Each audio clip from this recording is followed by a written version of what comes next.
ఈ రోజే డౌన్లోడ్ చేయండి. మీ ఫేవరెట్ షోస్ చూడండి. ఆ అమ్మాయికి ఈ పెళ్ళంటే ఇష్టం లేదని చెప్పించాలి.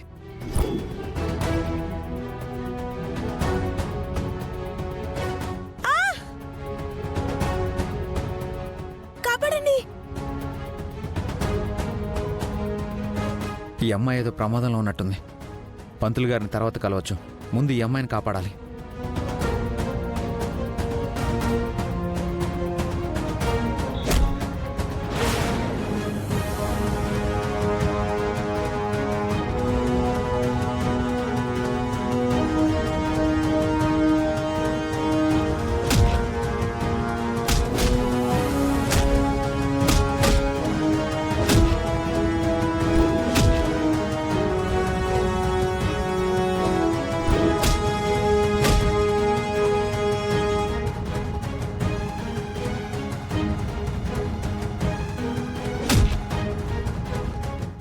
ఉండండి, ఇప్పుడే పోలీసులకు ఫోన్ చేస్తాను రా.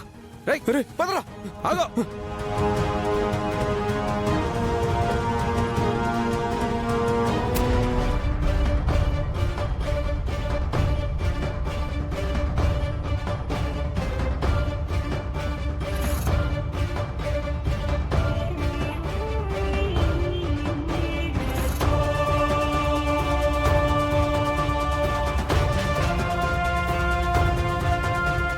చాలా థ్యాంక్స్ సార్.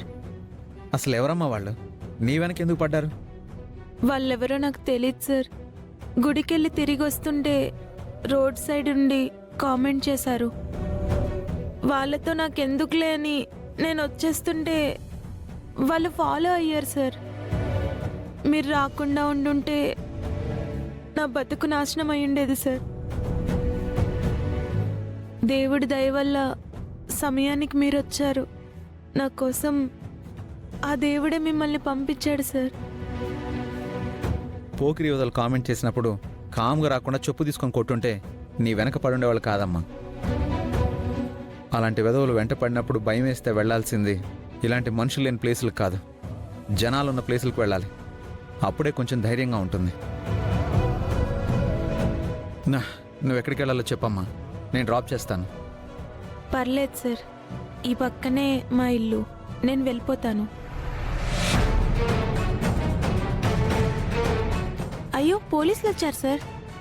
పోలీసుని చూస్తే ధైర్యం రావాలి కానీ భయపడకూడదు, ఎందుకంటే వాళ్ళు మన రక్షక భటులు. వీళ్ళిద్దరిని జీప్ ఎక్కించండి. మీరా సార్? సీఎం గారు అల్లుడు మీరేంటి సార్ ఈ తుప్పల్లో దుకాణం పెట్టేశారు? ఏం మాట్లాడుతున్నారు సార్ మీరు? మీరు వెళ్ళిపోండి సార్. ఈ అమ్మాయిని స్టేషన్కి తీసుకెళ్ళి చిన్న ఫార్మాలిటీస్ కంప్లీట్ చేసి ఉదయాన్నే వదిలేస్తాం. కానిస్టేబుల్స్ తీసుకురండి. ఆగండి సార్. ఈ అమ్మాయిని ఎవరో నలుగురు పోకిరిగాళ్ళు పాడు చేయాలని చూశారు. అవును సార్, సమయానికి ఈ సార్ రావడం వల్లే నేను బయటపడ్డాను. అంతే తప్ప మీరనుకుంటున్నట్టు నేను అలాంటి దాన్ని కాదు సార్. క్షమించండి సార్, ఈ ప్లేసు అసాంఘిక కార్యక్రమాలకు పెట్టింది పేరు.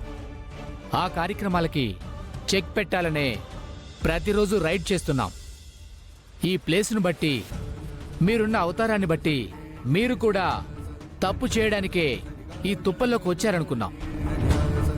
ఆ వెధవల నుంచి నన్ను నేను కాపాడుకునే ప్రయత్నంలో నా dress చిరిగిపోయింది sir.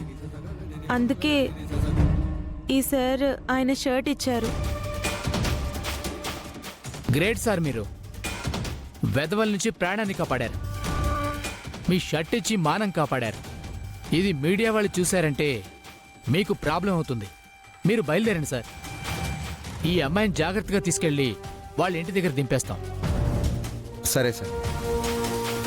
Thank you sir. జాగ్రత్త అమ్మా. చాలా థ్యాంక్స్ సార్. పదమ్మా.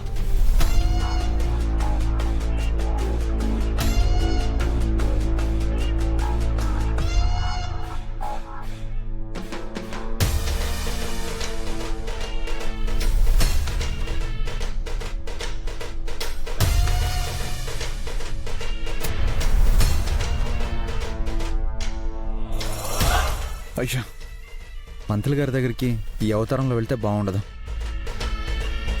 ఈ రోజుకి ఇంటికి వెళ్ళిపోయి ఉదయాన్నే పంతులు గారిని కలిస్తే సరిపోతుంది.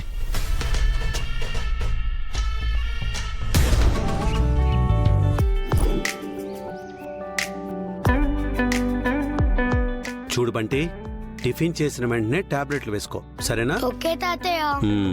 తర్వాత స్కూల్కి సంబంధించిన బుక్స్ అన్ని రెడీ చేసుకొని నువ్వే రెడీ అయిపోవాలి. ఓకే తాతయ్య. Good morning Bunty. Good morning అమ్మ.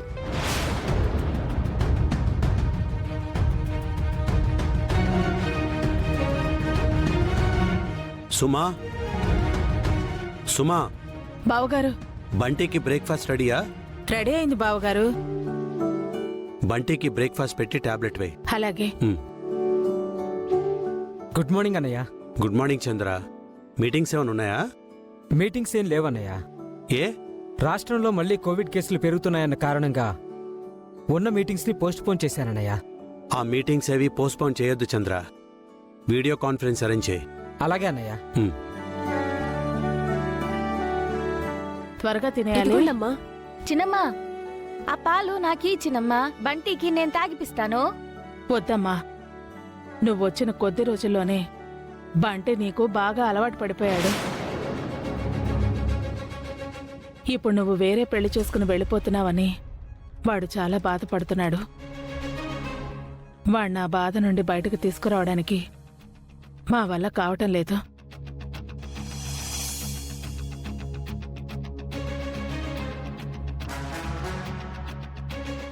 నువ్వు బంటికి కొంచెం దూరంగా ఉంటే మంచిదమ్మా. నేను బంటికి దూరంగా వెళ్ళలేను చిన్నమ్మా.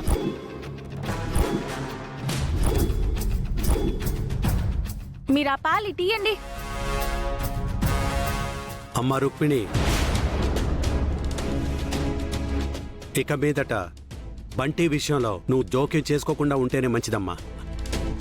నువ్వు కూడా ఏంది నాయనా అట్లా మాట్లాడుతూ ఉండవు? నేనేం తప్పు చేసి ఉండానని బంటికి దూరంగా ఉండమంటున్నారు?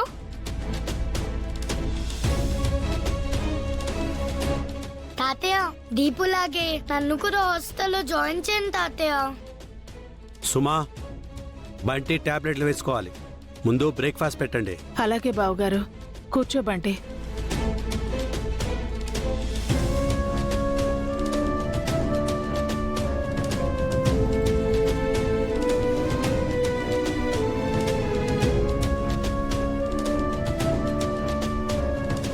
రాజు, ఈ పెళ్లి విషయంలో ఏమైనా ఆలోచించావా?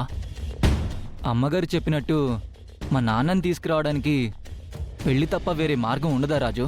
మీ నాన్న ఎక్కడున్నాడో మనకంటే బాగా విజయాంబిక దీపకల్కి తెలుస్తుంది ఆనంద్. ఏదో విధంగా నువ్వే వాళ్ళని టార్చర్ చేయి, లేదంటే ఇక్కడి నుంచి వెళ్ళిపోతానని బ్లాక్మెయిల్ చేయి.